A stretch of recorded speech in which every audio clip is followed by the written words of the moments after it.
There are moments in history when a man's survival defies every logical explanation. When witnesses swear to what they saw, yet no one can understand how it happened. In a remote plantation in Georgia, 1847, a wealthy landowner named Baron Wilhelm van der Meer devised what he believed would be the perfect punishment for a slave who had embarrassed him in front of distinguished guests. The plan was simple, brutal and foolproof. Lock the man inside a reinforced pen with 6 of the most aggressive bulls on the property. Bulls that had gored 3 men to death in the past 2 years. Bulls that attacked anything that moved. The Baron gave explicit orders. The slave would remain there for 3 days without food or water. If he survived, he would earn his freedom. But no one expected him to last 3 hours. What happened next became the most disturbing mystery in the county's history, because when they opened that pen 72 hours later, the slave walked out unharmed, and behind him all 6 bulls followed like obedient dogs. Not just followed, they refused to leave his side. They became docile, almost protective, and within 2 weeks, 14 more bulls from neighboring properties began appearing at the plantation gates, calm and submissive, seeking only one thing: to be near that man. 20 bulls, all following him, all transformed. The Baron never spoke of it again.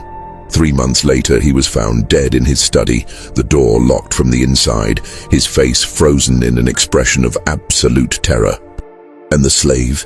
He vanished the same night, taking nothing with him, except, according to 7 witnesses, a procession of 20 bulls that walked silently behind him into the darkness of the Georgia woods.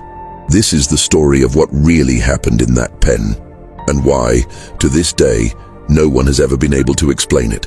Before we continue with the story of Tobias and the 20 bulls that followed him into legend, let me take a moment to ask you something. If you're enjoying this deep dive into one of history's most unsettling mysteries, please consider subscribing to the channel. We bring you stories like this every week, tales that blur the line between documented history and inexplicable phenomena. Hit that like button if you want to see more, and don't forget to turn on notifications so you never miss an episode. Now, let's go back to Georgia, 1847, and discover what truly happened on Baron van der Meer's plantation. Georgia in the 1840s was a place where power was measured in land and labor. The plantation system had reached its peak, and men like Baron Wilhelm van der Meer represented the absolute authority of that world. Van der Meer wasn't born in America. He had arrived from the Netherlands in 1829 with a fortune made in the spice trade and a reputation for ruthless business practices that had made him wealthy but despised in European circles. Rumors followed him across the Atlantic. Whispers of exploited workers in Java, of ships that disappeared carrying valuable cargo, of business partners who had mysteriously died just before major deals were finalized. None of it was ever proven, but the pattern was clear enough that respectable Dutch society had quietly closed its doors to him. America, particularly the American South, offered Van der Meer something Europe no longer could. A place where questions about a man's past were considered impolite, where wealth spoke louder than reputation, and where the social structure allowed men of means to exercise almost unlimited power over those beneath them. He purchased a sprawling estate near the town of Valdosta in southern Georgia, transforming it into one of the most profitable cotton plantations in the region. The property encompassed nearly 3,000 acres of prime agricultural land, bordered by dense pine forests to the east and the Withlacoochee River to the west. But Van der Meer had another obsession beyond cotton: cattle. Specifically, bulls. He had developed this fixation during his years in Spain, where he had witnessed bullfighting and become fascinated by the animal's raw power and aggression. He began importing European breeding stock, particularly aggressive bull breeds used in Spain and Portugal for fighting. He believed these animals represented strength and dominance, qualities he valued above all else. His collection of bulls became legendary in the county and feared.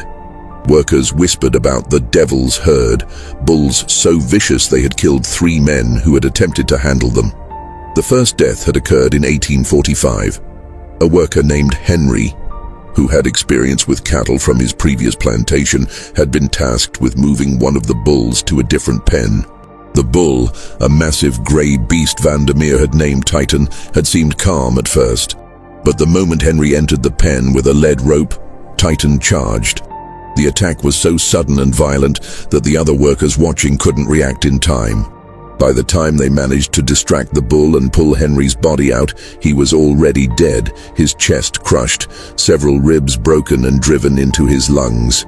The second death came 6 months later. A young man named Peter, barely 20 years old, had been ordered to feed the bulls. He had approached the pen cautiously, sliding the feed through a gap in the fence as he'd been instructed. But one of the bulls, a black beast with scarred flanks that Vandermeer called Goliath, had somehow managed to force its head through the gap, catching Peter's arm in its jaws. The bull had pulled with such force that Peter was dragged against the fence, his shoulder dislocating, his arm breaking in 3 places. Other workers had rushed to help, but in the chaos, Peter had fallen and struck his head against a fence post. He died 2 days later, never regaining consciousness, his arm so badly mangled that the plantation's doctor said even if he had survived, he would have lost the limb. The third death was the most disturbing. A man named Samuel, who had worked with livestock for over 15 years and was considered one of the most experienced handlers on the property, had been tasked with treating an injury on one of the bulls. The animal had gotten a deep cut on its leg, and Vandermeer wanted it treated to prevent infection. Samuel had approached carefully, speaking softly to the bull, moving slowly. He had managed to get close enough to examine the wound. But when he touched the bull's leg, the animal had exploded into violence. It had reared up, its hooves catching Samuel in the chest and head. The other workers had managed to pull Samuel out, but he had died within minutes, his skull fractured, blood pouring from his ears and nose. After Samuel's death, Vandermeer had the pen reinforced with additional iron bars and thicker posts. He also decreed that no worker was to enter the pen under any circumstances. The bulls would be fed from outside through specially designed chutes. Water would be provided through troughs that could be filled from a safe distance. The bulls would live in that pen, isolated and dangerous, a testament to Vandermeer's wealth and his ability to maintain something that served no practical purpose beyond demonstrating his power. The plantation itself was a world unto itself. Over 200 people lived and worked there, most of them enslaved, their lives controlled entirely by Vandermeer's whims. The main house was a grand structure built in the Greek Revival style that was popular among wealthy Southerners of the era. White columns, wide verandas, tall windows designed to catch any breeze during the brutal summer months. The house sat on a slight rise, positioned so that Vandermeer could look out from his second-floor study and see the entire plantation spread before him. The cotton fields stretching toward the horizon, the worker quarters arranged in neat rows, the barns and storage buildings, and far to the east, the bullpen, a dark square against the tree line. Vandermeer ruled with calculated cruelty. He was not a man who beat his slaves himself. He considered such behavior beneath his dignity, the mark of someone who had lost control. Instead, he employed an overseer named Dalton, a lean, hard man from South Carolina who had a reputation for efficiency and brutality. Dalton handled the physical enforcement of discipline, while Vandermeer orchestrated the psychological control. He believed in making examples, in creating situations where people would humiliate themselves or each other, in fostering an environment of fear and uncertainty where no one could ever feel secure. He would, for instance, announce that he was considering granting freedom to one of the enslaved workers, then spend weeks having different people audition for the privilege, performing tasks or answering questions, building hope, only to ultimately declare that none of them had proven worthy. Or he would pit workers against each other, promising rewards to whoever produced the most cotton in a week, then finding reasons to disqualify the winner and give the reward to someone else entirely. These games served no purpose beyond his own amusement and the maintenance of absolute control. His wife, Margaret, was a quiet woman who had come from a respectable Dutch family that had fallen on hard times. She had married Van der Meer more out of necessity than affection. Her family needed the financial security he could provide, and he wanted the social legitimacy that came with marrying into an old European family. She spent most of her time in the main house, managing the household staff, reading and writing letters to family members back in the Netherlands. She rarely spoke about her husband's business practices, and when she did, it was always in the most general, diplomatic terms.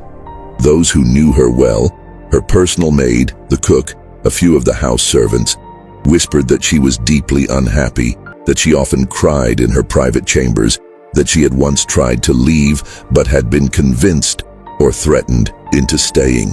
The plantation's social structure was complex and carefully maintained.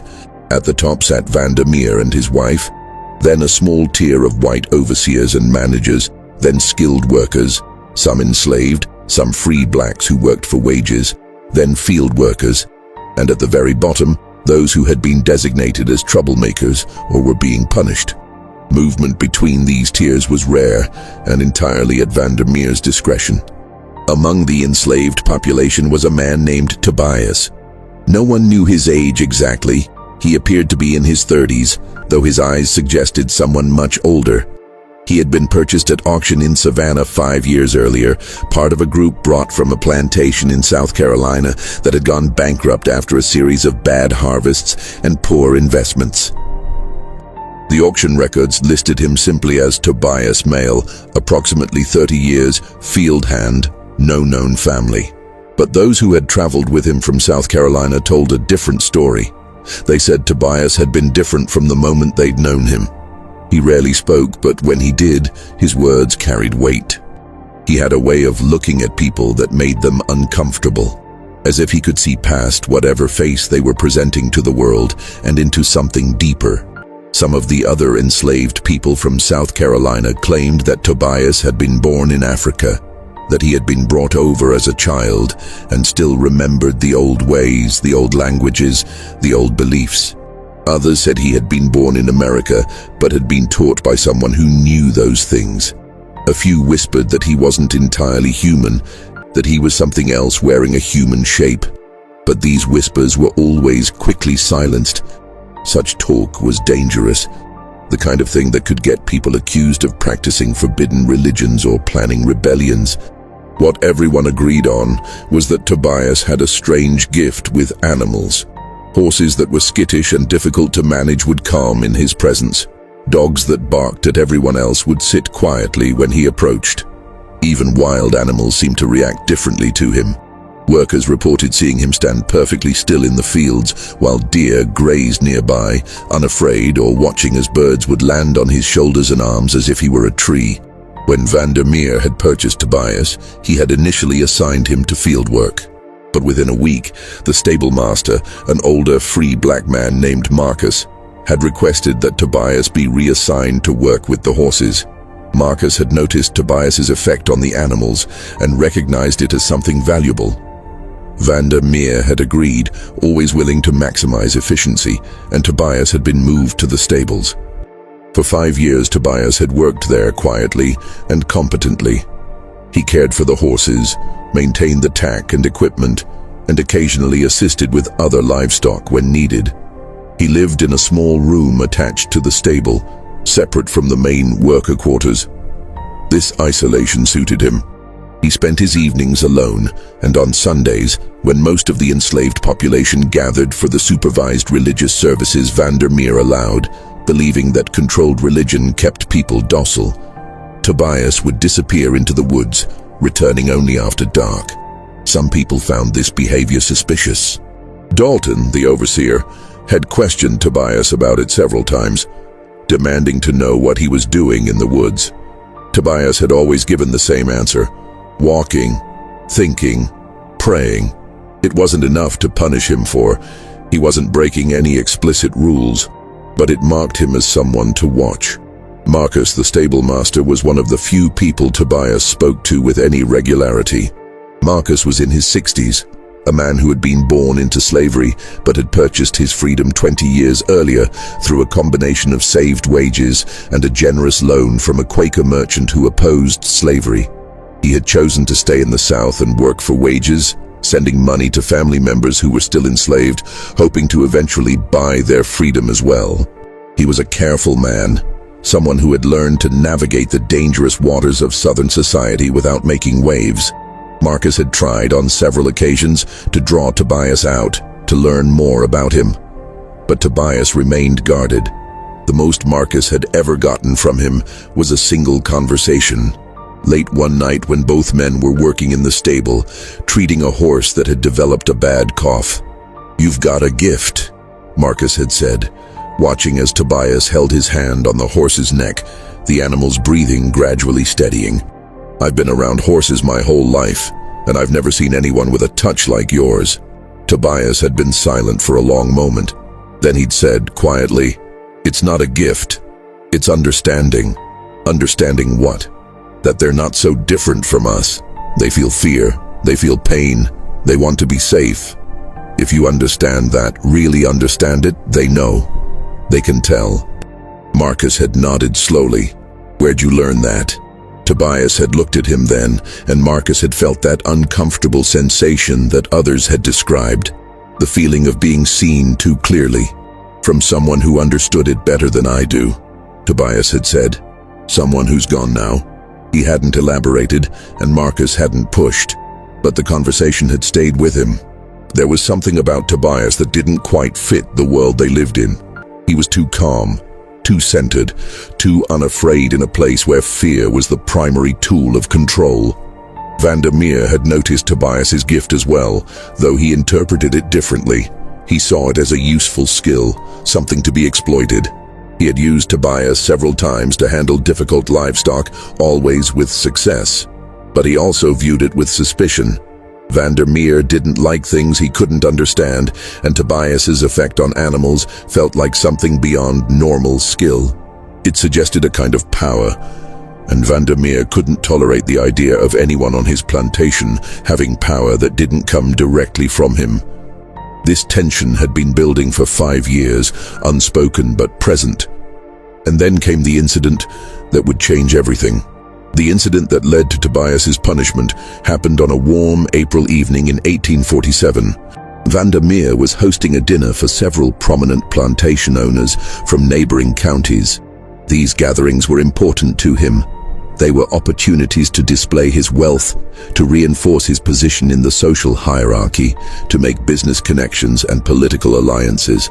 He had been planning this particular dinner for weeks, ensuring that every detail would be perfect. The guest list included some of the most powerful men in southern Georgia. There was Colonel James Hartley, who owned a plantation twice the size of Vandermeer's and had connections to the state legislature.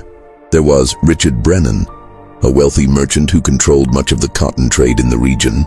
There was Thomas Fairfax, a lawyer who had successfully defended several plantation owners in legal disputes over property and labor. And there were their wives, elegant women in expensive dresses who would spend the evening discussing fashion and gossip while the men talked business. The dinner itself was elaborate. Vandermeer had ordered his cook, an enslaved woman named Ruth who had trained in Charleston and was known for her skill with French cuisine, to prepare a feast.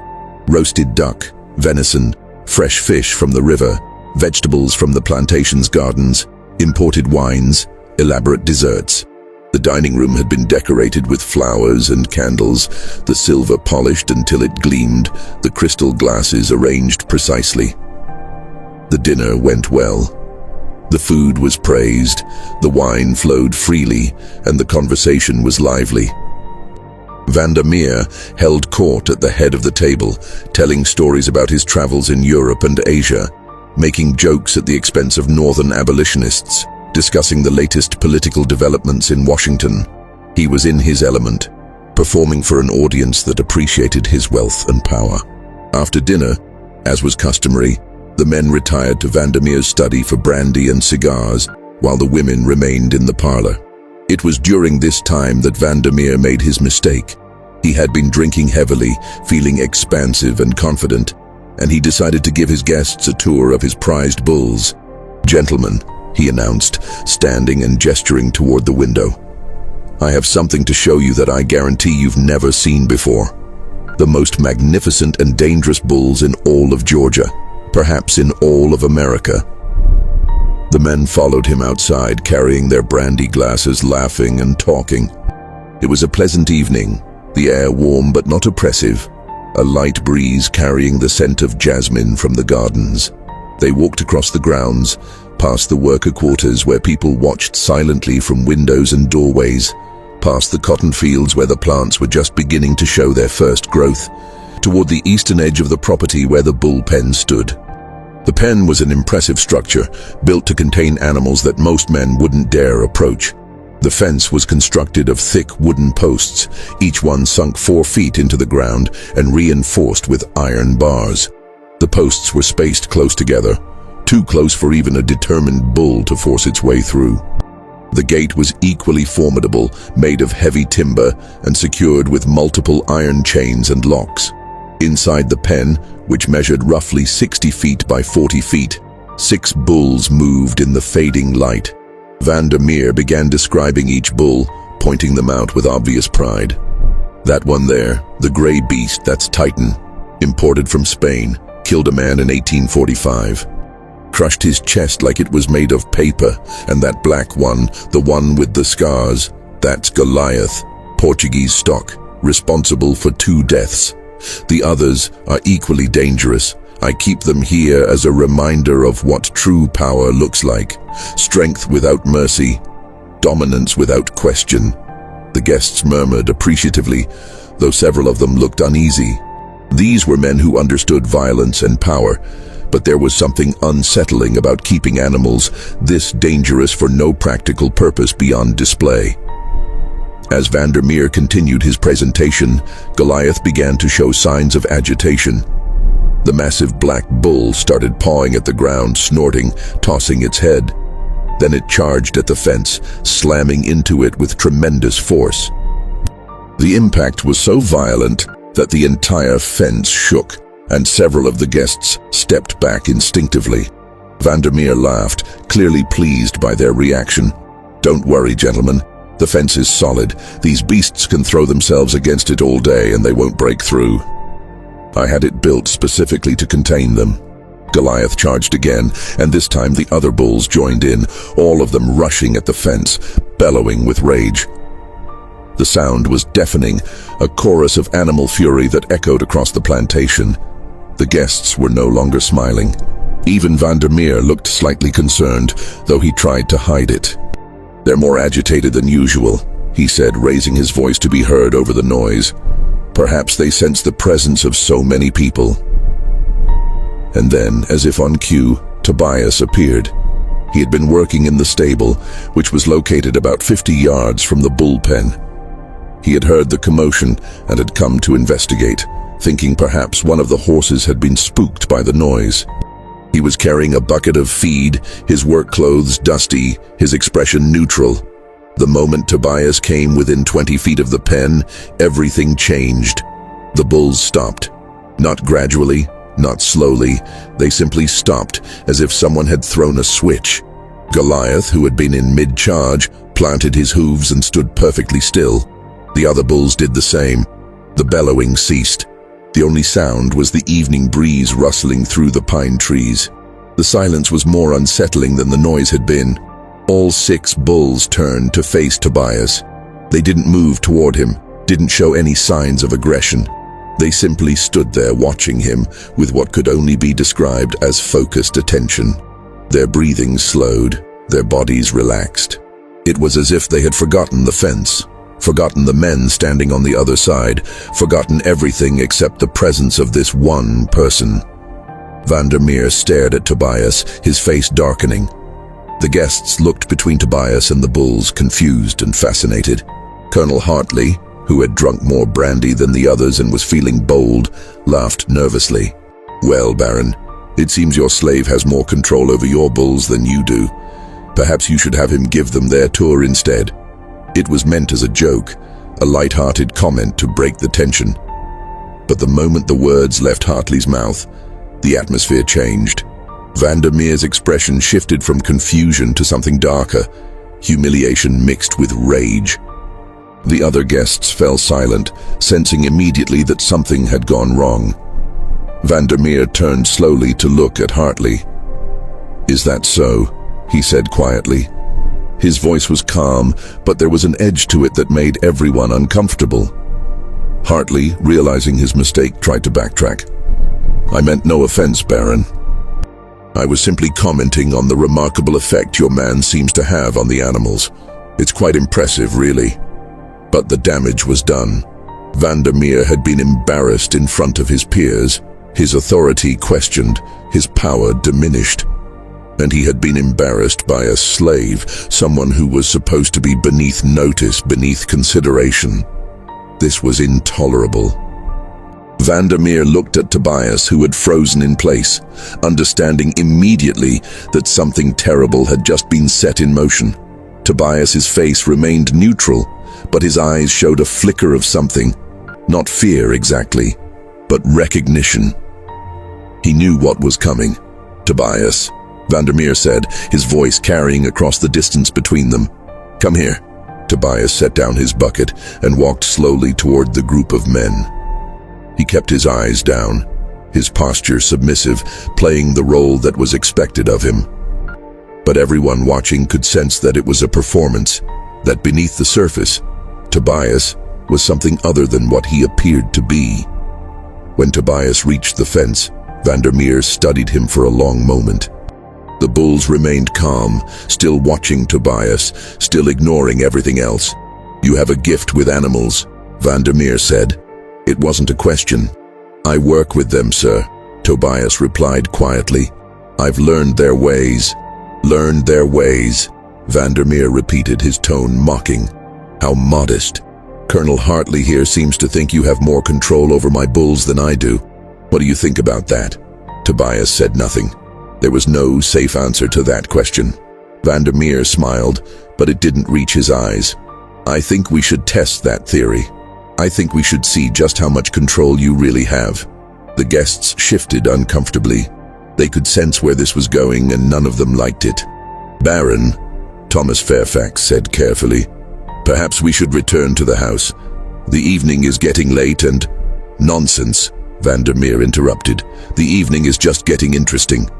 Gentlemen, I'm going to make a wager with my slave here. A generous wager, in fact." He turned back to Tobias. "Here's my offer. You will spend 3 days in that pen with those bulls. 3 full days. No food, no water, no shelter. If you survive, I will grant you your freedom and give you $50. That's more money than most free men see in a year. You'll be able to go wherever you want, do whatever you want. You'll be a free man." The guests were silent, shocked by the proposal. $50 was indeed a significant sum, and the promise of freedom was something that any enslaved person would desperately want. But the cost was almost certainly death. Everyone there had heard the stories about Vandermeer's bulls. 3 men had already died. The idea that anyone could survive 3 days locked in with those animals was absurd. "And if I refuse?" Tobias asked quietly. Vandermeer's smile widened. "Then I'll assume you were lying about your gift, that you're nothing special, just another slave who got lucky a few times, and I'll have you sold to a plantation in Alabama. I hear they work their people very hard there, much harder than I do. You probably wouldn't last a year." It was a trap, and everyone knew it. If Tobias refused, he would be punished. If he accepted, he would almost certainly die. But there was a third option, one that Vandermeer hadn't considered. Tobias might actually survive, and if he did, Vandermeer would be forced to honor his word in front of witnesses or risk losing face among his peers. Tobias looked at the bulls, still standing calmly in the pen, still watching him. Then he looked back at Vandermeer. "I accept," he said. Vandermeer's smile faltered for just a moment, as if he hadn't expected Tobias to agree so readily, but he recovered quickly. "Excellent. We'll begin tomorrow at dawn. I want everyone on the plantation to witness this. It will be educational." The guests were quiet as they walked back to the main house. The evening's entertainment had taken a dark turn, and none of them were comfortable with what they had just witnessed. But none of them spoke up to stop it either. This was Vandermeer's property, his slave, his decision. To interfere would be to question his authority, and that was something none of them were willing to do. That night, word spread quickly through the plantation about what was going to happen. Workers gathered in small groups, whispering, speculating. Some thought Tobias was brave, others thought he was foolish. A few thought he might actually survive, though they couldn't explain why they believed that. Marcus, the stable master, sought out Tobias in his room attached to the stable. "You don't have to do this," Marcus said. "We could find a way to get you out of here. There are people who help runaways. I know some names, some places." "No," Tobias said calmly. "Running would only make things worse. For me and for everyone else here. Vandermeer would take his anger out on all of you. But those bulls—" "I know," Tobias said. "I've known since the moment I arrived here that something like this would happen eventually. Men like Vandermeer, they can't tolerate what they don't understand. And they especially can't tolerate it when it makes them look weak." Marcus sat down heavily on a wooden crate. "So you're just going to walk into that pen and die?" Tobias looked at him, and Marcus saw something in his eyes that he couldn't quite identify. Not fear, not resignation, but something else, something that looked almost like certainty. "I'm going to walk into that pen," Tobias said quietly. "What happens after that? We'll see." The next morning arrived with a gray dawn, clouds obscuring the sun, the air heavy with the promise of rain. Vandermeer had ordered the entire plantation to gather near the bullpen. This was to be a public event, a demonstration of his power and a warning to anyone who might think about challenging his authority. Over 200 people assembled in a loose semicircle around the pen. The enslaved workers stood in groups, their faces carefully neutral, knowing that any visible emotion could be interpreted as sympathy for Tobias and result in punishment. The overseers and managers stood closer to the pen, armed with rifles and whips, ready to intervene if the bulls somehow managed to break through the fence. Vandermeer's house servant stood near the main house, watching from a distance. Even Margaret had come out, standing on the veranda with her personal maid, her face pale. Vandermeer himself stood directly in front of the pen's gate, dressed in his finest clothes as if this were a formal occasion. Beside him stood Dalton, holding the keys to the gate's locks. Several of the guests from the previous night had stayed over, and they stood nearby, looking uncomfortable but unwilling to leave. To depart now would be to insult Vandermeer, and none of them could afford that. Tobias was brought forward by two overseers. He was wearing the same simple work clothes he'd had on the night before. Canvas pants, a rough cotton shirt, worn boots. His hands were unbound. He looked at the pen, at the bulls moving restlessly inside, then at Vandermeer. 3 days, Vandermeer announced loudly, his voice carrying across the assembled crowd. 72 hours. If you survive, you walk free with $50 in your pocket. If you die, he shrugged. Well, you should have been more careful around my bulls. A few of the overseers laughed, but the sound was forced, uncomfortable. Most of the crowd remained silent. Vandermeer nodded to Dalton, who stepped forward and began unlocking the gate. The chains rattled as they were removed, the sound loud in the morning quiet. The gate swung open with a creak of hinges. "In you go," Vandermeer said. Tobias walked forward without hesitation. He stepped through the gate and into the pen, his movements calm and deliberate. The moment he was inside, Dalton swung the gate shut and locked it, the chains rattling back into place. For the first few minutes, nothing happened. The bulls, which had been moving around the pen, stopped and turned to look at Tobias. He stood near the center of the enclosure, not moving, barely breathing. His eyes were closed, his hands hanging loosely at his sides. He looked like a man in prayer or in meditation, completely still. The crowd watched in tense silence. Some people were holding their breath. Others were whispering prayers. A few of the children who had been brought to witness this were crying, being shushed by their parents. Then Goliath, the massive black bull that had killed 2 men, began to move. It lowered its head, pawing at the ground, its muscles tensing. Everyone watching recognized the signs. The bull was preparing to charge. Several people in the crowd gasped. One woman screamed. Vandermeer leaned forward, his eyes fixed on Tobias, a slight smile on his face. Goliath charged. The bull rushed forward with terrifying speed, its hooves thundering against the packed earth, its head lowered, its horns aimed directly at Tobias. It covered the distance in seconds, and for a moment it seemed certain that Tobias would be gored, trampled, killed instantly. But then, just as Goliath was about to make contact, Tobias opened his eyes.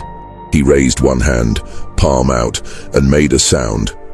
Not quite a word, not quite a song, something in between. It was low and resonant, seeming to come from deep in his chest, and it carried across the pen with strange clarity. Goliath stopped. The bull's momentum should have carried it forward. It should have been physically impossible for an animal that size, moving that fast, to stop so suddenly. But Goliath planted its hooves and stood perfectly still, 3 feet away from Tobias, breathing heavily, staring at him with dark, liquid eyes. The crowd erupted in shocked murmurs. Vandermeer's smile disappeared. He took a step closer to the fence, his hands gripping the iron bars. The other 5 bulls approached slowly, forming a loose circle around Tobias and Goliath. They didn't charge. They didn't threaten. They simply moved closer, their heads lowered, their eyes fixed on Tobias. Tobias stood there for a long moment, his hand still raised, that strange sound still emanating from him. Then, slowly, he lowered his hand and took a single step toward Goliath. The bull didn't move. Tobias took another step and another until he was standing directly in front of the massive animal. He reached out and placed his hand on Goliath's forehead, right between the bull's eyes. The effect was immediate and profound. Goliath's entire body seemed to relax. The tension drained from its muscles, its breathing slowed and deepened.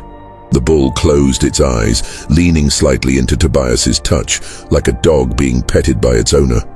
The other bulls moved closer, surrounding Tobias in a tight circle. But there was no aggression in their movements. They were calm, almost gentle, their massive bodies moving with careful precision to avoid bumping into each other or into Tobias. Vandermeer stared at the scene, his face pale, his jaw clenched. This wasn't what he had expected. This wasn't what was supposed to happen. The bulls were supposed to kill Tobias within hours, if not minutes. Instead, they were acting like pets, like domesticated animals that had known Tobias their entire lives. "Give it time," Vandermeer muttered, more to himself than to anyone else. "They'll turn on him when he sleeps, when he shows weakness. They'll kill him then." But as the hours passed, it became clear that wasn't going to happen. Tobias remained in the center of the pen, sometimes standing, sometimes sitting cross-legged on the ground, sometimes walking slowly in small circles. The bulls stayed near him, maintaining a respectful distance of a few feet, but never leaving. They didn't show any signs of aggression. They didn't charge the fence. They didn't fight with each other. They simply existed in that space with Tobias, calm and focused. By midday, most of the crowd had dispersed, returning to their work. Vandermeer had ordered that someone must watch the pen at all times, and workers took turns standing guard, reporting back on what they observed. But there was little to report. Tobias and the bulls remained in their strange tableau, hour after hour, as the sun moved across the sky. Vandermeer visited the pen 3 times that first day, standing at the fence, staring at Tobias with an expression that grew darker each time. He didn't speak. He just watched, his hands gripping the iron bars until his knuckles turned white. That night, as darkness fell, lanterns were lit around the pen so the guards could continue their watch. Tobias finally sat down, settling himself in the center of the pen with his back straight and his legs crossed. The bulls, one by one, lay down around him in a circle, their massive bodies forming a protective barrier between Tobias and the fence. They arranged themselves with their heads facing outward, like guards on watch. The workers who witnessed this reported it to Vandermeer, who came out to see for himself.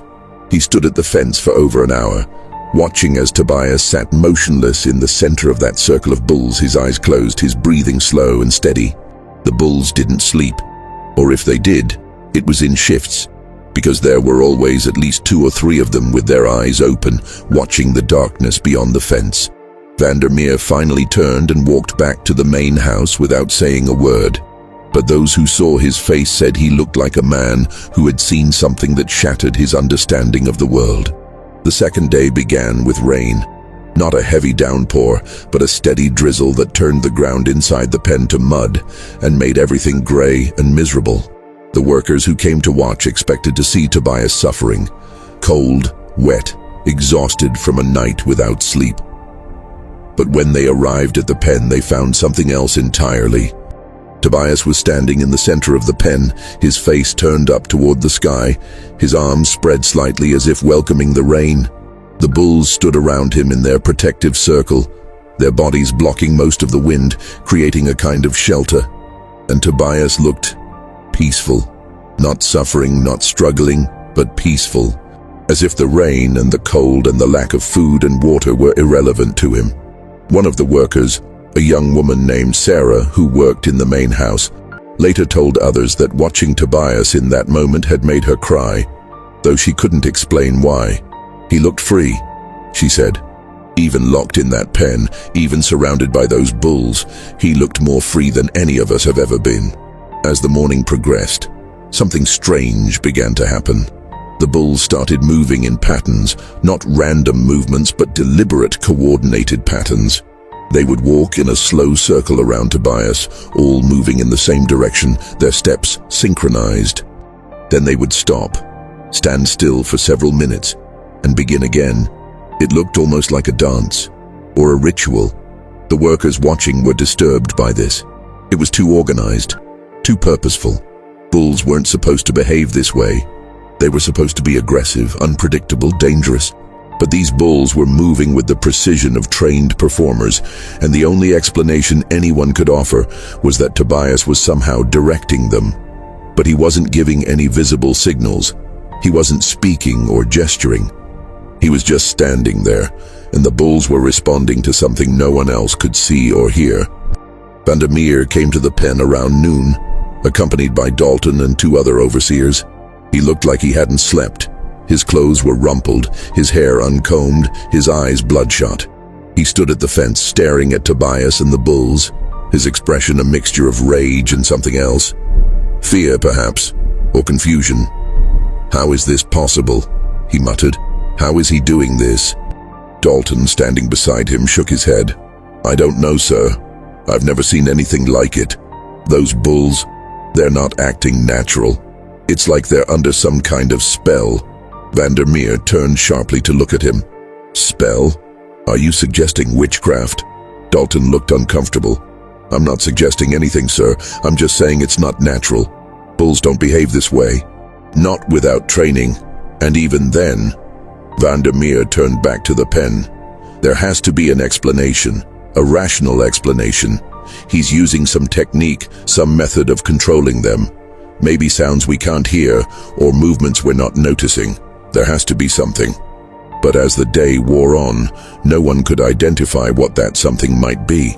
Tobias continued his strange vigil, and the bulls continued their strange behavior, and everyone who watched felt increasingly unsettled. That afternoon, something even more disturbing occurred. One of the bulls, the brown one with scarred flanks that Vandermeer had named Brutus, approached Tobias and lowered its head until its forehead was touching Tobias's chest. Tobias placed both hands on the bull's head and stood that way for nearly an hour, completely motionless. The workers watching reported that during this time, Tobias and the bulls seemed to be breathing in perfect synchronization. Inhale together, exhale together, over and over, their chests rising and falling in identical rhythm. And more than that, the other bulls had stopped moving entirely. They stood frozen in place like statues, their eyes fixed on Tobias and Brutus, as if witnessing something sacred. When the hour was up, Tobias removed his hands from the bull's head. Brutus stepped back, shook its head once, and then returned to the circle. The other bulls resumed their slow, patterned movements, and Tobias sat down in the mud, cross-legged, his eyes closed, rain still falling on his upturned face. By the evening of the second day, word of what was happening had spread beyond the plantation. People from neighboring properties began arriving, asking permission to witness the spectacle. Vandermeer, who would normally have welcomed the attention, instead ordered the gates closed and guards posted to keep people out. He didn't want witnesses. He didn't want this story spreading any further than it already had. But stories have a way of spreading regardless of what anyone wants. Workers from Vandermeer's plantation had family and friends on other plantations, and they talked. Merchants and traders who passed through heard the rumors and carried them to the next town. Within days, the story of the slave who had survived 2 days locked in a pen with 6 killer bulls was being told in taverns and churches and general stores throughout southern Georgia. Some versions of the story painted Tobias as a saint, blessed by God with the power to tame wild beasts. Other versions portrayed him as something darker, a practitioner of African magic, someone who had made deals with spirits or demons. A few people claimed he was a prophet, sent to deliver a message about the evils of slavery. Others insisted he was simply a skilled animal handler who had gotten lucky, but everyone agreed on the core facts. Tobias was alive, the bulls were calm, and something inexplicable was happening in that pen. On the evening of the second day, Vandermeer locked himself in his study and began drinking heavily. His wife, Margaret, tried to speak with him, but he ordered her away. The house servants reported hearing him talking to himself, his voice rising and falling, sometimes angry, sometimes pleading, as if he were having an argument with someone who wasn't there. Around midnight, one of the house servants, a young man named Daniel, who was tasked with keeping the fires lit throughout the house, passed by Vandermeer's study and heard him shouting. Daniel paused, listening, and later reported what he had heard to others. He was saying, it's not possible, over and over, Daniel said. And then he said something about the bulls being his, about how he owned them, how he controlled them. And then he said, he's taking them from me. He's taking everything from me.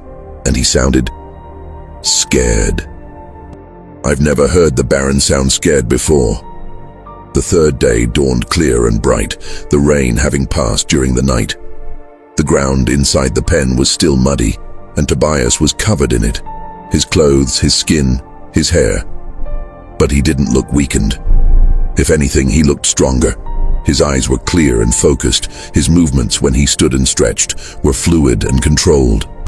He looked like a man who had just woken from a restful sleep, not someone who had spent 2 days without food or water, exposed to the elements, surrounded by dangerous animals. The bulls, too, seemed energized. They moved with purpose, their earlier lethargy replaced by a kind of vibrant alertness. They continued their patterned movements, their synchronized walking. But now, there was something almost joyful about it, as if they were celebrating something. Vandermeer arrived at the pen just after dawn, accompanied by nearly a dozen overseers and armed workers. He looked terrible. His face gaunt, his eyes hollow, his hands shaking slightly. He had clearly not slept.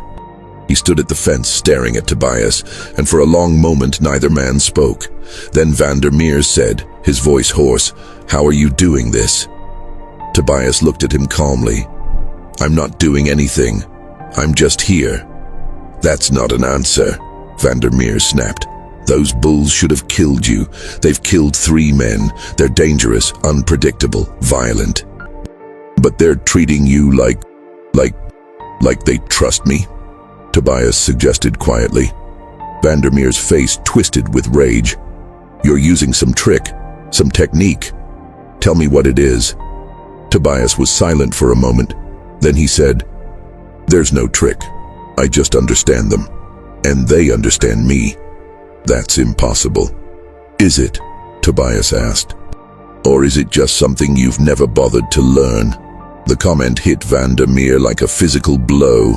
His face went pale, then flushed red with anger. "You dare speak to me that way? You're a slave, you're property, you're nothing." Tobias met his gaze steadily. "If I'm nothing, then why are you so afraid of what's happening here?" Vandermeer opened his mouth to respond, but no words came out. He stood there, trembling with rage and something else, that fear that had been growing in him since this whole ordeal began. Finally, he turned and walked away without another word, leaving the overseers standing awkwardly by the fence. As the morning progressed, something unprecedented began to happen. Workers on the eastern edge of the plantation, near the boundary with the neighboring property, reported hearing strange sounds. The bellowing of bulls, but not aggressive or distressed. It sounded almost like calling, like the bulls were communicating with each other across distances. By midday, the reports had become more specific. Bulls from the neighboring plantation, owned by a man named Hutchinson, had broken through their fence and were moving toward Vandermeer's property. Not running, not stampeding, walking with purpose, as if drawn by something they couldn't resist. Hutchinson himself arrived at Vandermeer's gates around 2 in the afternoon, furious and confused. "Your man has done something to my bulls," he shouted at the guards. "They broke through a reinforced fence and they're heading this way. I want to know what the hell is going on." Word was sent to Vandermeer, who came to the gates looking even worse than he had that morning. When Hutchinson explained what had happened, Vandermeer's face went white. "How many bulls?" he asked. "5, Hutchinson said. "5 of my best breeding stock. They just left, walked right through the fence like it wasn't there. And they're heading toward your property, toward that pen where you've got your slave locked up." "What did he do to them?" Vandermeer had no answer. He ordered his overseers to try to intercept the bulls, to drive them back to Hutchinson's property. But when the overseers found the bulls, 5 massive animals walking in a loose group through the pine forest, they couldn't turn them. The bulls ignored the overseers' shouts and whips. They simply kept walking, their eyes fixed on something in the distance, something only they could see. By late afternoon, the 5 bulls had reached Vandermeer's plantation and were standing at the gates, calm and patient, waiting. Workers tried to approach them, to lead them away, but the bulls wouldn't move. They just stood there, their attention focused on the distant bull pen where Tobias remained. And they weren't alone. Throughout the afternoon and evening, more bulls arrived. 3 from a plantation to the south, owned by a man named Crawford. 4 from a property to the west, belonging to a widow named Mrs. Pembroke. 2 from a small farm to the north. They came from different directions, different properties, but they all ended up in the same place, standing outside Vandermeer's gates, waiting. By nightfall, 14 bulls from neighboring properties had gathered. They stood in a loose group, not fighting with each other, not showing any aggression, just waiting, and every single one of them was facing the same direction, toward the pen where Tobias sat, surrounded by Vandermeer's original 6 bulls. The plantation owners whose bulls had disappeared were furious. They came to Vandermeer's property demanding explanations, demanding compensation, demanding that he do something to return their animals. But Vandermeer had no explanations to offer. He stood on his veranda, staring at the gathered bulls, his face a mask of confusion and fear. "I don't know," he kept saying. "I don't know how this is happening." The other plantation owners didn't believe him.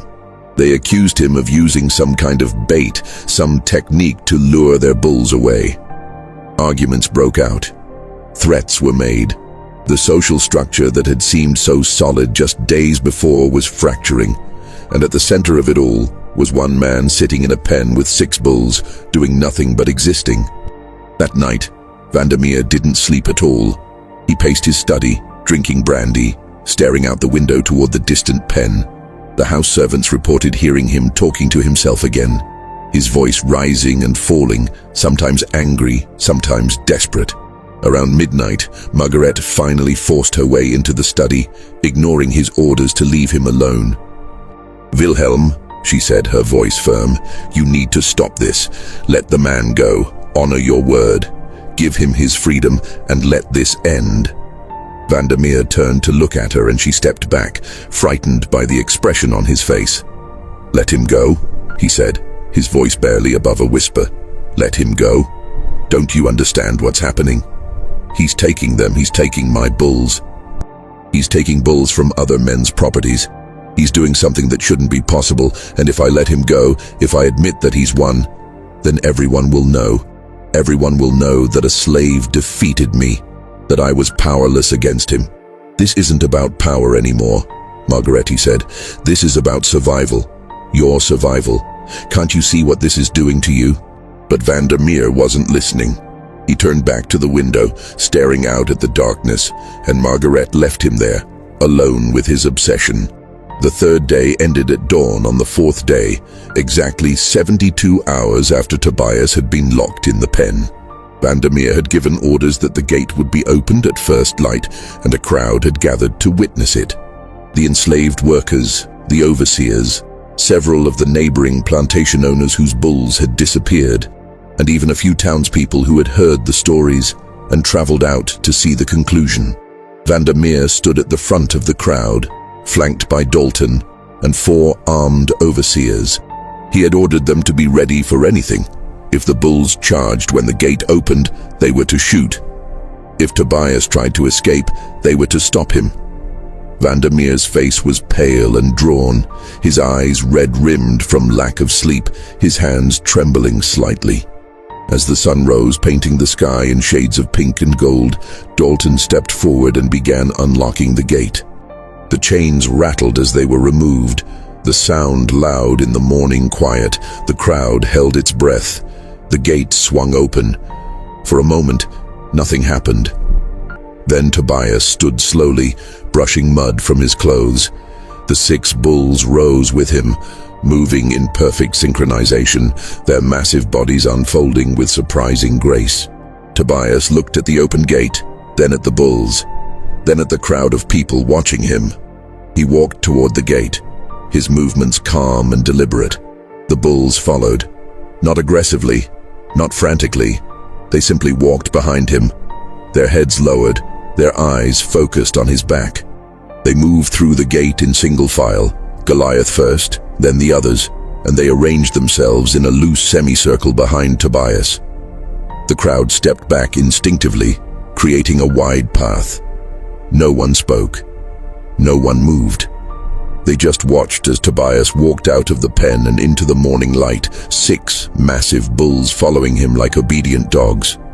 Tobias stopped a few feet from Vandermeer. The 2 men looked at each other, and for a long moment neither spoke.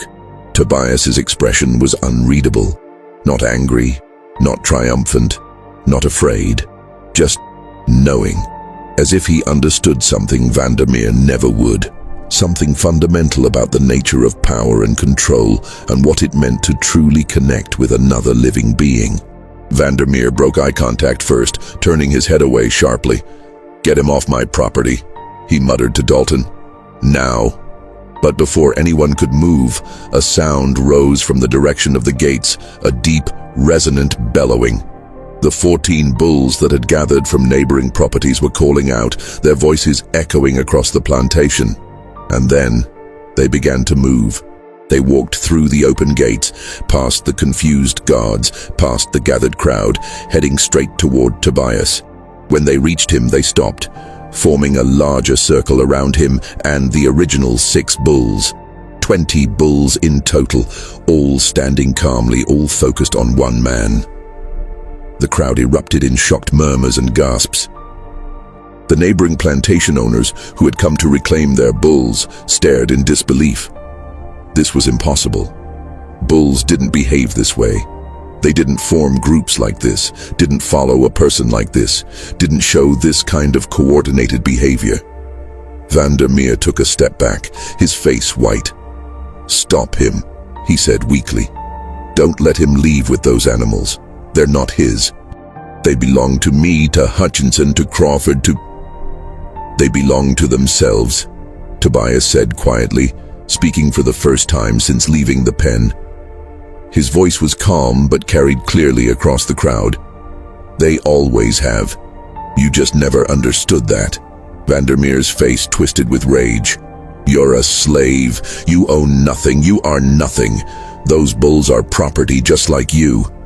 Tobias looked at him with something that might have been pity. "I was property," he said. "You promised me my freedom if I survived 3 days. I survived. So now I'm free. And these bulls..." He gestured to the animals surrounding him. "They've made their choice." "Shoot him!"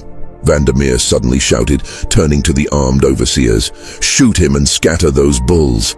But none of the overseers moved. They looked at each other nervously, but no one raised their weapons. The sight of 20 massive bulls standing in perfect calm around one man was too strange, too unsettling. It felt wrong to interfere, as if doing so would break some natural law they didn't understand. Dalton stepped forward, his voice low. "Sir, you made a promise in front of witnesses. If we break that promise now, your word will mean nothing. Every man here will know you can't be trusted." Vandermeer looked around at the crowd, at the neighboring plantation owners watching him, at his own workers who had witnessed his promise. He was trapped. If he honored his word, he lost face by allowing a slave to defeat him. If he broke his word, he lost face by proving himself untrustworthy. There was no way out that didn't damage his reputation and authority. Finally, his shoulders sagged. "Fine," he said, his voice barely audible. "Take your freedom, take the $50, and get off my property. I never want to see you again." Tobias nodded slowly. "I'll need the money in writing. A document stating that I'm free, signed by you, witnessed by these men. Otherwise, I'll be captured as a runaway the moment I leave here." Vandermeer's jaw clenched, but he knew Tobias was right. He turned to Dalton. "Prepare the papers and get him his money." It took nearly an hour to prepare everything. Vandermeer's personal secretary was summoned to write out a formal document of manumission, declaring that Tobias was hereby freed from slavery and granted $50 as payment for services rendered. Vandermeer signed it with a shaking hand, and 3 of the neighboring plantation owners signed as witnesses, their expressions ranging from confusion to fascination. During this time, Tobias stood quietly with the 20 bulls surrounding him. Workers brought him water, which he drank slowly, and some bread, which he ate in small bites. The bulls remained calm, occasionally shifting position, but never straying far from Tobias. When the papers were finally ready, Dalton brought them to Tobias along with a small leather pouch containing $50 in coins. Tobias took the papers, read them carefully, then folded them and tucked them inside his shirt. He took the pouch and nodded his thanks. "Where will you go?" Dalton asked quietly. He had always treated Tobias with more respect than the other overseers, and there was genuine curiosity in his question. Tobias looked toward the east, toward the dense pine forests that stretched for miles beyond the plantation. "Somewhere quiet," he said. "Somewhere we can live in peace." "We?" Dalton asked, glancing at the bulls. Tobias smiled slightly. "Yes, we." He began walking toward the road that led away from the plantation, and the bulls followed. They moved in a loose procession, some walking beside him, others behind, forming a protective formation around him.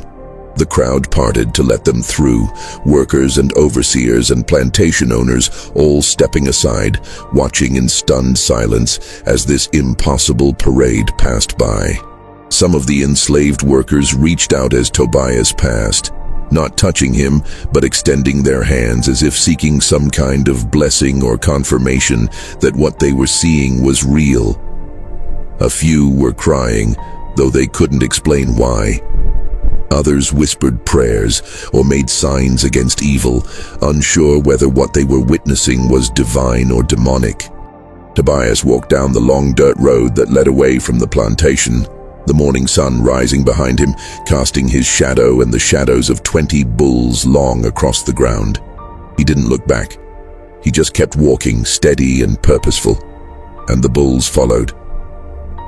Vandermeer watched from the veranda of his main house, his hands gripping the railing so tightly his knuckles were white. His face was twisted with an expression that combined rage, fear, and something else, a kind of existential horror, as if he were watching the collapse of everything he believed about the world and his place in it. Margaret stood beside him, her hand on his arm, trying to offer comfort. But Vandermeer didn't seem to notice her. He just stared at the distant figure of Tobias and his procession of bulls until they disappeared into the tree line and were gone. In the days and weeks that followed, the story of what had happened at Vandermeer's plantation spread throughout Georgia and beyond. Newspapers picked up the tale, though they treated it with skepticism, suggesting that the accounts had been exaggerated or that there was some rational explanation that hadn't been properly investigated. Religious leaders debated whether Tobias had been blessed by God or cursed by the devil. Scientists and naturalists wrote letters to journals proposing theories about animal behavior and human-animal communication.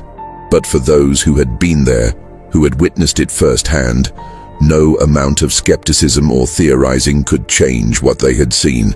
Tobias had survived 3 days with 6 killer bulls. 20 bulls had followed him when he left. These were facts, documented by dozens of witnesses, and no one could explain them away. The neighboring plantation owners whose bulls had disappeared were furious with Vandermeer. They demanded compensation for their lost animals, claiming that he had somehow lured them away or that his slave had used some technique to steal them. Vandermeer refused to pay, insisting that he had nothing to do with it, that the bulls had left of their own accord. The disputes escalated into lawsuits that would drag on for years, draining Vandermeer's finances and destroying his relationships with his peers. The social consequences were even worse. Vandermeer's reputation was shattered. The story of how a slave had defeated him, had survived his punishment, and walked away free with 20 bulls following him, became a source of mockery and gossip throughout the region. Other plantation owners began to question his judgment, his authority, his competence. Invitations to social gatherings dried up, business deals fell through. He became isolated, a man who had lost the respect of his peers. But the worst effects were psychological. Vandermeer became obsessed with understanding what had happened. He spent hours in his study, reading books about animal behavior, about African religions and folk practices, about anything that might explain Tobias's gift. He consulted with people he would have once dismissed as charlatans, root workers, folk healers, traveling preachers who claimed knowledge of the supernatural. He wanted answers, needed answers, but none were forthcoming. His behavior grew increasingly erratic. Workers reported seeing him walking the grounds at night, carrying a lantern, muttering to himself. He would stand by the empty bullpen for hours, staring at the ground where Tobias had sat, as if searching for some clue written in the mud. He stopped sleeping regularly, stopped eating properly, stopped maintaining the careful facade of control that had defined his public persona. Margaret tried to help him, tried to convince him to let it go, to move on. But Vandermeer couldn't. He had built his entire identity around the idea of control. Control over his property, his workers, his animals, his world.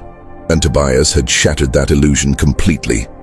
If one man could do what Tobias had done, if the natural order could be disrupted so easily, then what did that say about Vandermeer's power? What did it say about the entire system he had built his life around? The plantation's productivity declined sharply. Workers whispered that the land itself had turned against Vandermeer, that crops were failing in fields that had always been fertile. Horses became skittish and difficult to manage.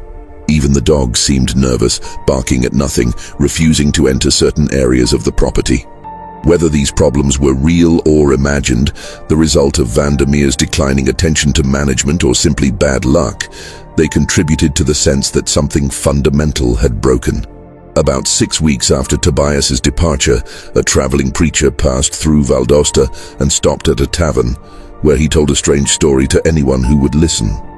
He claimed that while traveling through the backwoods of southern Georgia, he had encountered a man living in a clearing deep in the forest.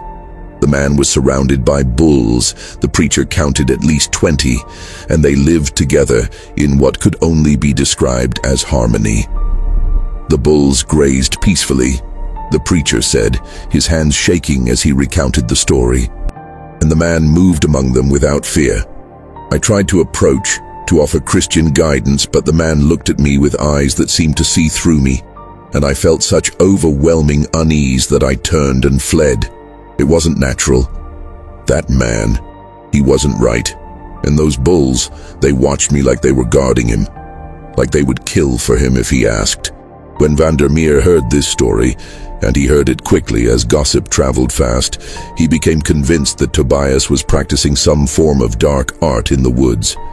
He began making plans to find him, to confront him, to somehow undo whatever had been done. He talked about organizing a search party, about offering rewards for information, about forcing Tobias to explain his methods. But these plans never materialized. Vandermeer's mental state continued to deteriorate. He began experiencing what he described as visions, seeing bulls standing outside his windows at night, hearing their breathing, feeling their eyes on him even when he was alone in locked rooms. His wife and servants tried to convince him that these were hallucinations, products of stress and lack of sleep, but Vandermeer insisted they were real. "He's watching me," Vandermeer would say, staring out his study window into the darkness.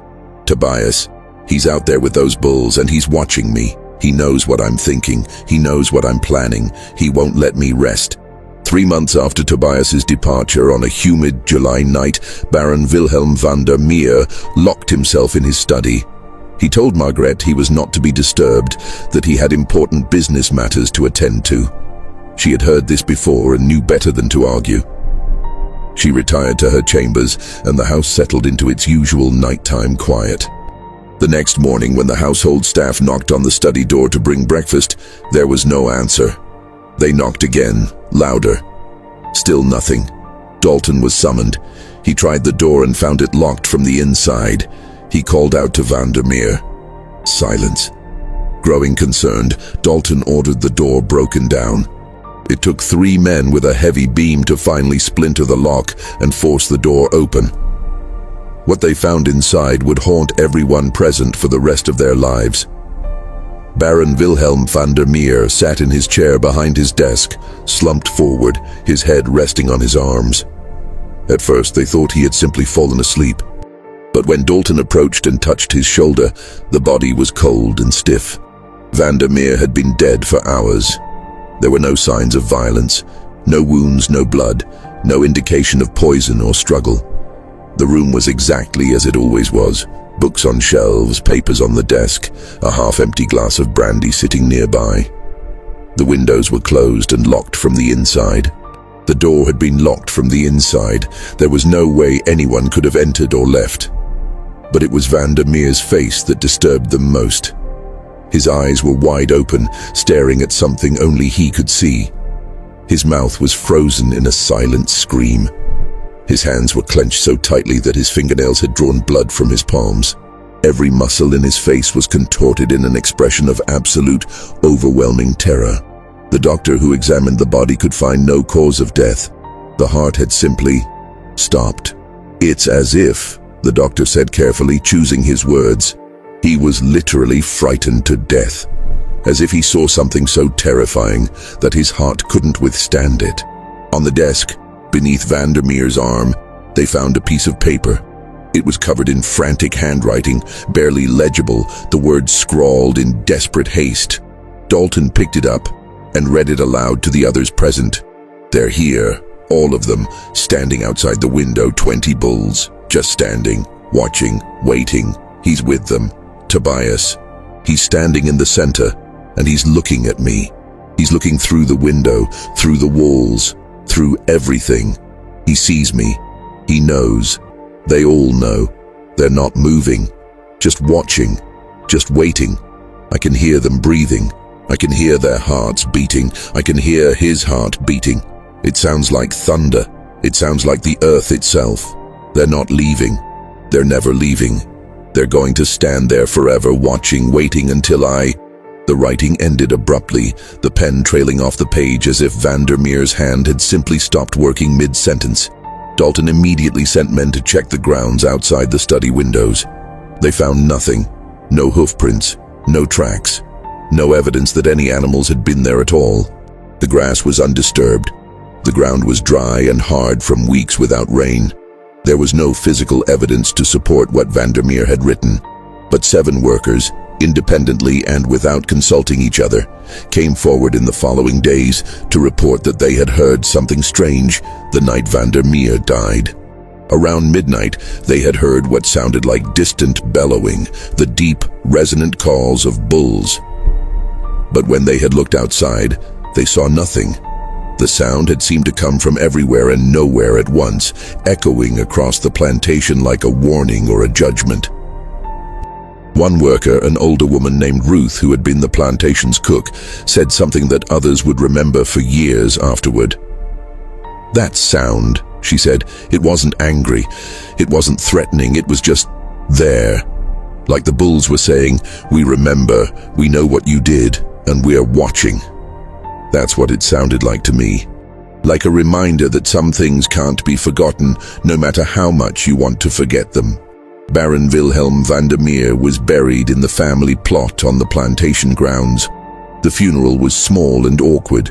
Few of the neighboring plantation owners attended, and those who did left quickly, uncomfortable with the whispers and rumors that had surrounded Vandermeer's death. The preacher who conducted the service kept his remarks brief and generic, avoiding any mention of the circumstances of Vandermeer's final months. Margarethe Vandermeer sold the plantation within 6 months. She couldn't bear to stay there, couldn't sleep in the house where her husband had died in such a disturbing manner. She returned to the Netherlands with what remained of the family fortune, which had been significantly depleted by lawsuits and declining productivity. She never remarried, and she never spoke publicly about her husband's death. When family members asked, she would simply say, "He lost himself. He became obsessed with something he couldn't understand, and it destroyed him." The plantation changed hands 3 times over the next decade. Each new owner reported strange difficulties, crop failures, livestock dying mysteriously, workers refusing to stay after dark, an overall sense of unease that pervaded the property. The main house, once so grand and imposing, fell into disrepair. The fields grew wild. The worker quarters were abandoned. Eventually, the property was sold for a fraction of its original value to a timber company, which clear-cut the forests and left the land barren. By the 1870s, all that remained of Vandermeer's plantation were a few crumbling foundations and the family plot where the Baron was buried. Even that eventually disappeared, overgrown by vegetation, the headstones toppled and broken, the names worn away by weather and time. As for Tobias, he was never seen again, not by anyone who could be considered a reliable witness. But stories persisted, passed down through generations, each version slightly different but all containing certain consistent elements. Travelers passing through the deep woods of southern Georgia occasionally reported encountering a man living among bulls in remote clearings. The descriptions varied. Some said he was young, others said he was old, some said he was black. Others said his skin had taken on a strange weathered quality that made his race difficult to determine. But certain details remained consistent. The man was always calm, always silent, and the bulls that surrounded him were always peaceful, almost reverent in his presence. Some said he had built a life in the wilderness, free from the world of plantations and bondage, living in harmony with creatures that others feared. Others claimed he was a ghost, a spirit that had never truly left the mortal world, doomed to wander with his strange companions for eternity. A few whispered that he had become something more than human, that his time in the bullpen had transformed him into a kind of guardian spirit for all animals that suffered under human cruelty. There was one account, recorded in a journal kept by a surveyor named Thomas Whitley in 1851, that stands out among all the others. Whitley was mapping territory in the remote backcountry when he came across a clearing he described as unnaturally perfect. A circle of grass surrounded by dense forest, as if the trees themselves had decided not to grow there. In the center of the clearing, he saw a man sitting cross-legged on the ground, surrounded by bulls. Whitley counted 23 of them. The man looked up as Whitley approached, and Whitley wrote that he felt an overwhelming compulsion to stop walking, to go no further. His eyes, Whitley wrote, were not the eyes of a man who had suffered. They were the eyes of someone who had transcended suffering entirely, who had found something beyond it. I cannot explain what I felt in that moment, only that I understood without words that I was not welcome, not because he bore me ill will, but because I did not belong in that space. It was his world, and I was merely passing through. The bulls watched me with the same calm attention, and I knew with absolute certainty that if I took another step forward, they would stop me. Not violently, necessarily, but they would stop me. So I turned and left. Whitley never returned to that clearing, and when he tried to find it again years later using his own maps, he could not locate it. The clearing, he concluded, had either never existed or had ceased to exist the moment he left. The story of Tobias and the 20 bulls became a legend in southern Georgia, passed down through generations. It was told in different ways depending on who was telling it and who was listening. To enslaved people and their descendants, it became a story of resistance and transcendence, proof that even in the darkest circumstances, there were ways to maintain dignity and power. To white Southerners, it became a cautionary tale about the dangers of underestimating those they considered inferior, or a ghost story to frighten children. But everyone agreed on one thing. Whatever Tobias had done in that bullpen, whatever understanding he had reached with those animals, it was something that defied explanation. The witnesses were numerous and credible. The facts were documented. Baron Vandermeer's death was recorded in official county records. The disappearance of the bulls was confirmed by multiple property owners. These things happened. They were real. But the mechanism, the reason, the truth behind it all, that remains hidden, locked away in the same silence that Tobias carried with him into the wilderness. A silence that 20 bulls understood, but that no human ever could. In the end, we're left with questions that have no answers. Was Tobias born with a gift, or did he learn something in his years of suffering that others never could? Were the bulls drawn to him by instinct, or by something deeper? A recognition of kinship, of shared understanding between creatures who had both been broken and caged. And what did Baron Vandermeer see in those final moments before his heart stopped? Was it truly Tobias and 20 bulls standing outside his window, or was it something else? Guilt, fear, the weight of his own cruelty manifesting as a vision he could not escape. Was it a hallucination born of stress and obsession, or was it something more? Something that suggested the world is stranger and more connected than we understand. That cruelty and suffering leave marks that can't be erased. That some debts must eventually be paid. We'll never know for certain. The plantation is gone, reclaimed by forest and time. The people who witnessed these events are long dead. And Tobias, wherever he went, took his secrets with him.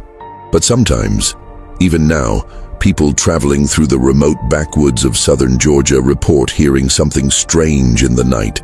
A sound like distant bellowing, deep and resonant, echoing through the trees.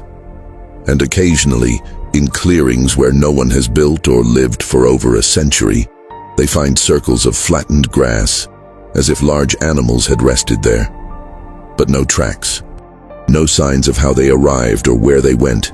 Just empty clearings, and the lingering sense that something inexplicable once happened there. Something that changed the rules, if only for a moment. Something that reminded us that the world is stranger and deeper than we can ever fully understand. And that, perhaps, is the real terror. Not monsters or ghosts or supernatural forces, but the possibility that reality itself has cracks in it. Places where the normal rules don't apply. Moments when a man can walk into a pen with 6 killer bulls and walk out 3 days later with 20 following him like shadows. Moments when the impossible becomes undeniably, terrifyingly real. Moments that force us to question everything we think we know about power, about control, about the nature of consciousness and connection, and what it means to truly understand another living being. The story of Tobias and the 20 bulls is one of those moments. It happened. The evidence is there. But the explanation, that remains just out of reach, like a word on the tip of your tongue that you can never quite remember. And maybe that's how it should be. Maybe some mysteries aren't meant to be solved.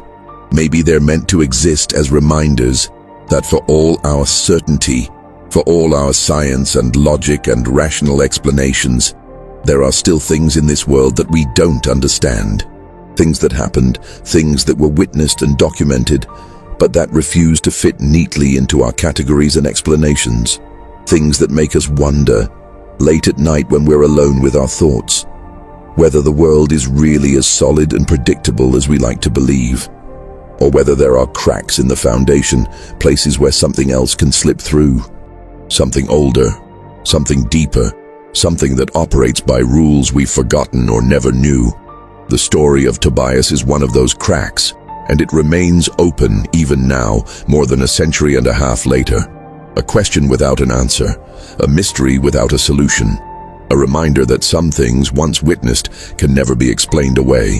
What do you think of this story? Do you believe Tobias had a genuine gift, or was there a rational explanation that no one discovered? Could Vandermeer's death have been caused by guilt and fear alone, or was something else at work? Leave your thoughts in the comments below.